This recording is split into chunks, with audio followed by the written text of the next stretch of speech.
May 22nd, 2010, a violent tornadic supercell would track near the town of Bowdle in northern South Dakota. The storm would develop extremely rapidly near the 990 millibar surface low right around here.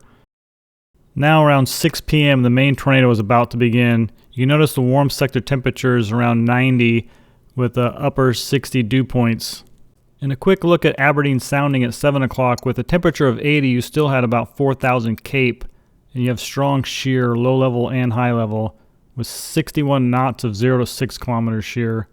But out where the storm is happening with temperatures closer to 90 or at least the upper 80s, you probably had about 5,000 cape. So strong instability. At 6 p.m. the model low-level jet was about 30 to 40 knots out of the due south. Meanwhile, up in the mid-levels, you're about 50 knots out of the southwest. And in the upper levels, about 70 knots or greater out of the southwest, so that's a lot of speed shear and turning with height. And if you look back at Aberdeen's 7 o'clock sounding, you can see those same flows at 850, 500, and 250 millibars. The storm formed very rapidly and produced a brief tornado report around now. My video will start somewhere about here and continue through when it's north of Bowdle, about there. My first positioning will be right here, very much in its path southwest of Bowdle before it crosses the north-south highway.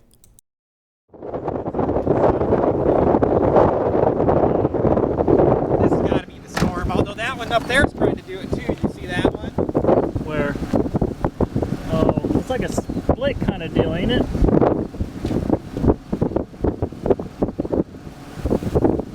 Ah, look at that. Look at the rain curtains wrapping now.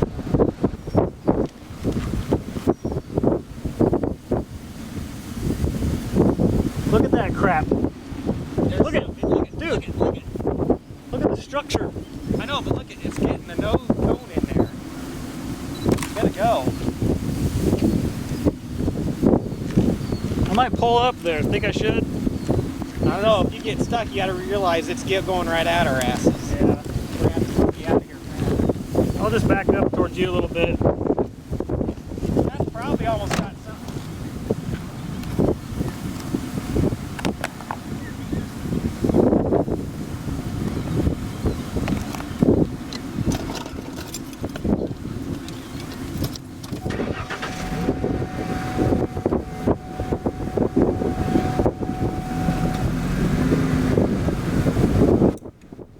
I had about 4 concerns right here. First of all, I'm in the path. Second, there's power lines running right here, so I was trying to get forward enough to get them out, but that meant pulling onto the third, which was more mud. And fourth, I didn't want to get too far forward and leave room for someone to park behind me and block me in.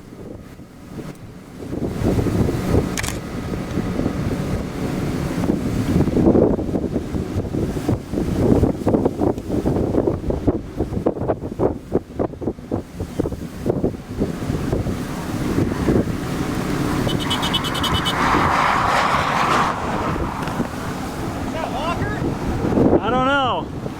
I think that was Walker.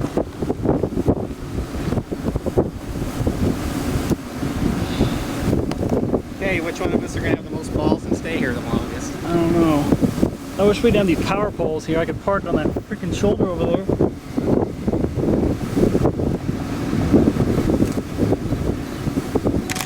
I can't even get out and shoot.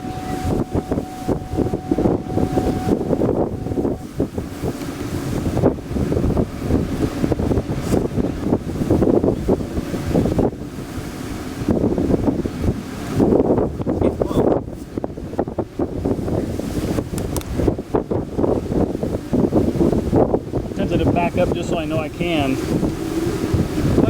Look at down the road too. I know.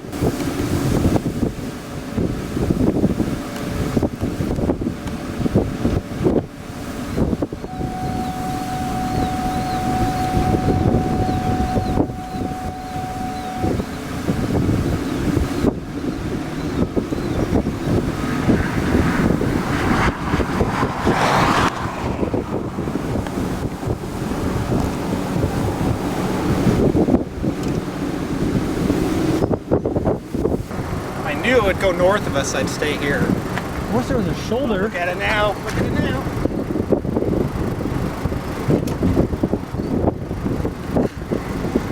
I think it might go north, just a hair. I think he was right, and it did go north if you're just a hair, but also right now it is moving left to right, but it is simply centering. It'll stop moving right here shortly, and you'll see it'll start moving more straight again. What do you want to do?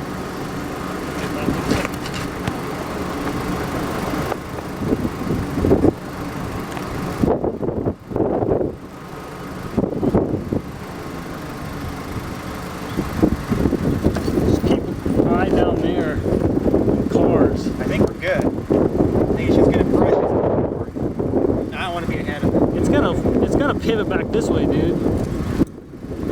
Cue its pivot. You can now see it stopping that rightward motion. It's about to turn more straight again. But it would, I think, just miss here just north, I think.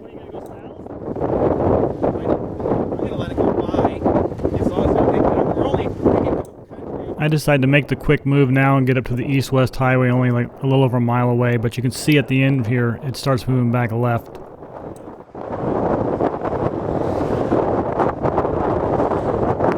I make that short jump north and then east and position very close to its path again, and this will get extremely intense, extremely fast.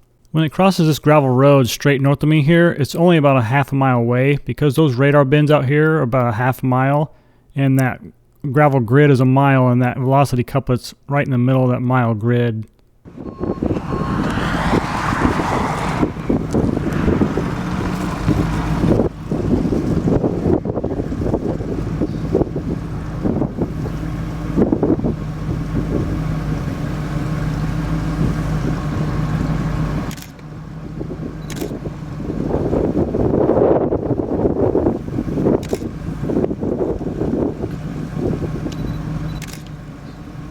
I'm filming out my driver's side window on a gravel road facing north, but I quickly didn't like the idea of having to three-point turn at the last second with this coming at me.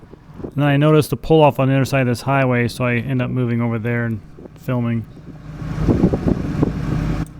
The car is pointing north. I am looking southwest as this comes towards me.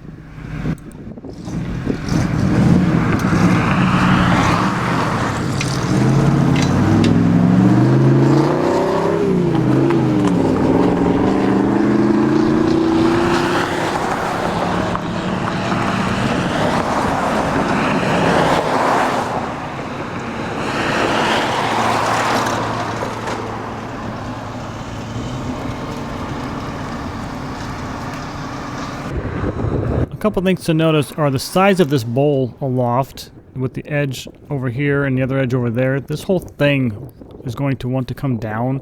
And notice the edge of that is above the highway already, and the dust on the ground, that circulation, how big that is.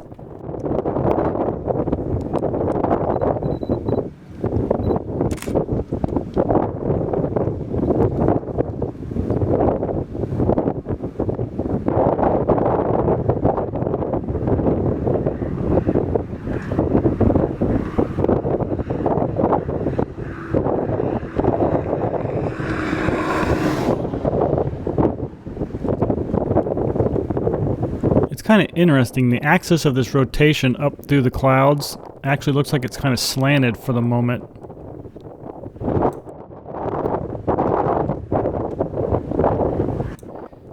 And for now, the center of this vortex, the motion looks kind of lazy, but around the outside on the ground, it really does not. The trees end up looking like they're blowing around like grass.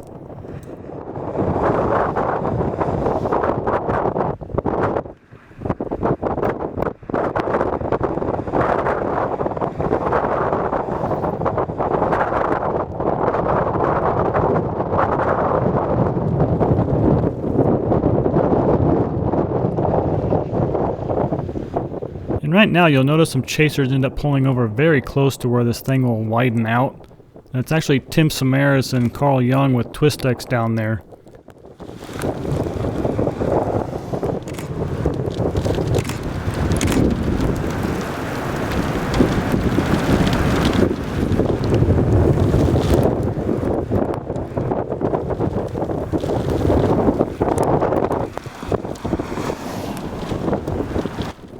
Things look fairly casual down low at the moment, but it's definitely not going to stay that way. That whole thing is coming down.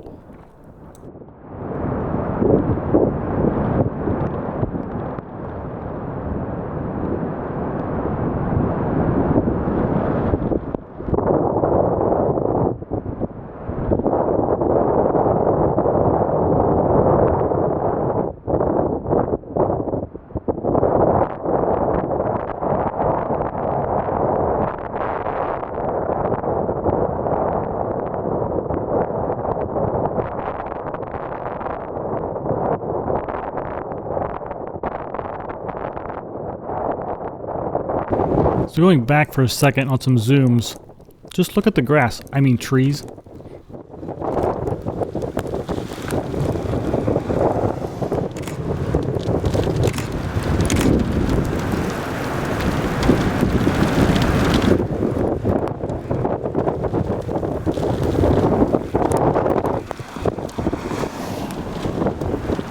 These three zooms are all at the same time, but watch this one. You can see Carl point, and then Tim jump, and then Carl jumps a little bit too.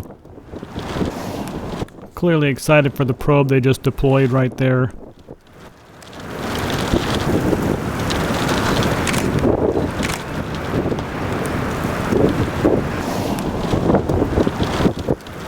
Meanwhile, over in those trees, they're just casually blowing over back there.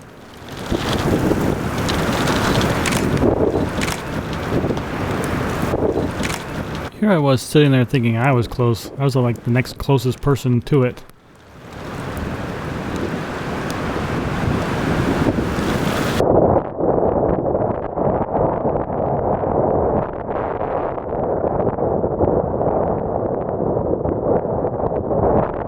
It's kind of weird how the debris inside there looks like it's in a little calm area.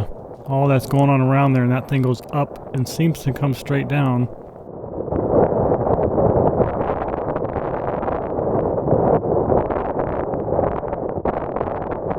The water on the lens is of course annoying, but so is my exposure decided to quit working half the time. And if you look at the motion inside there going around.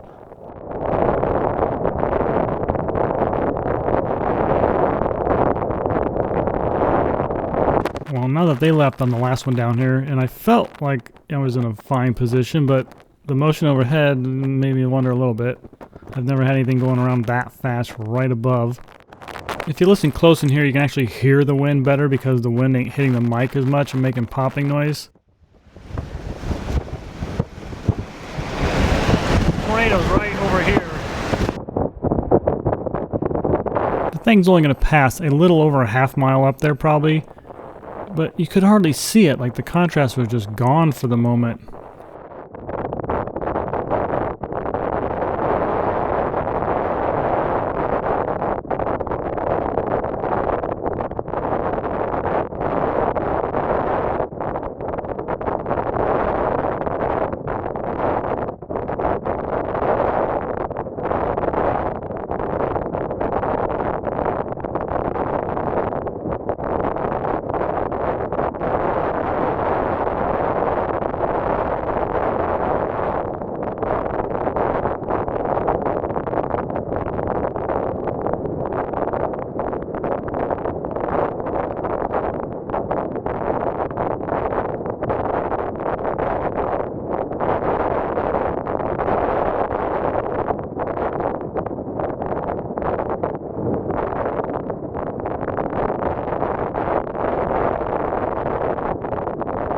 The camera focus was being annoying, but I would occasionally switch it back and forth from manual and auto, just making sure it was staying somewhere.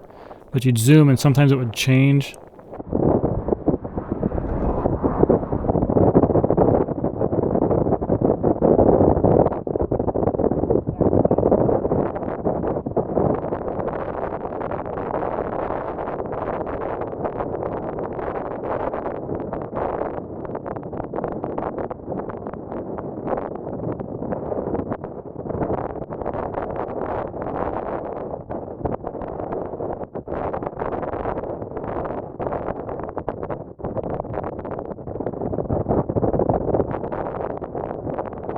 It almost gives the impression it's still doing that too slanted stuff and it just isn't quite balanced and ready to plant. And it does shortly here. It's like it just gets enough wrapped around and centered and then it's just steady state wedge for a while. When I went to move, I discovered that water wasn't on the outside of the windshield, but all of it was on the inside. That slowed me down enough to matter once I got north of Bowdle. I was like, great, now what am I going to clean that off with? Violent tornado.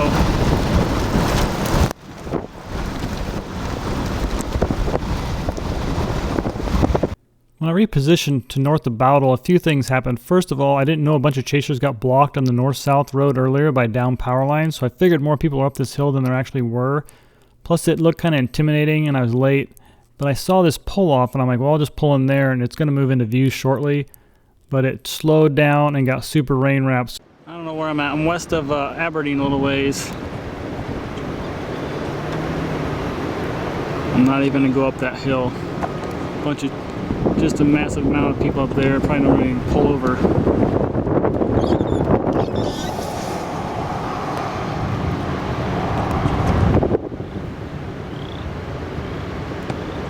Violent tornado.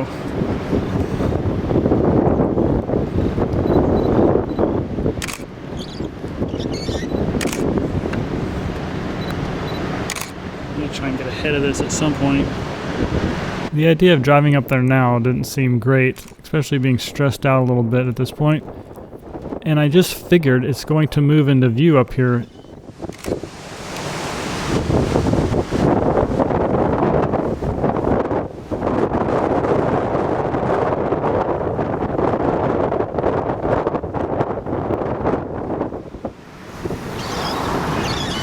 Sheriff's leaving. Oh my god, look up there.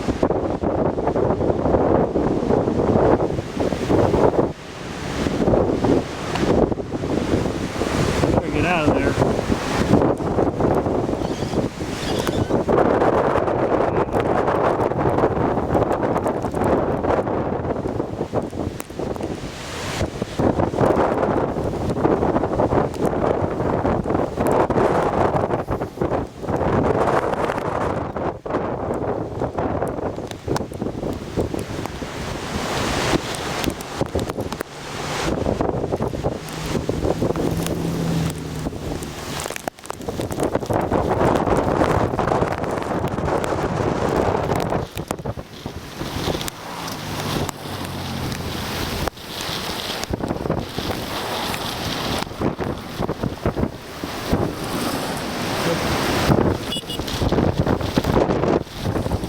All them leaving, right now I should have thought, oh, now go up there.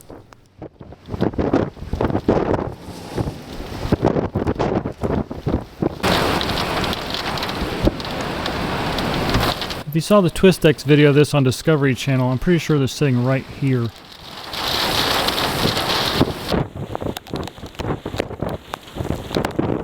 Making the audio even worse, flooding the camera.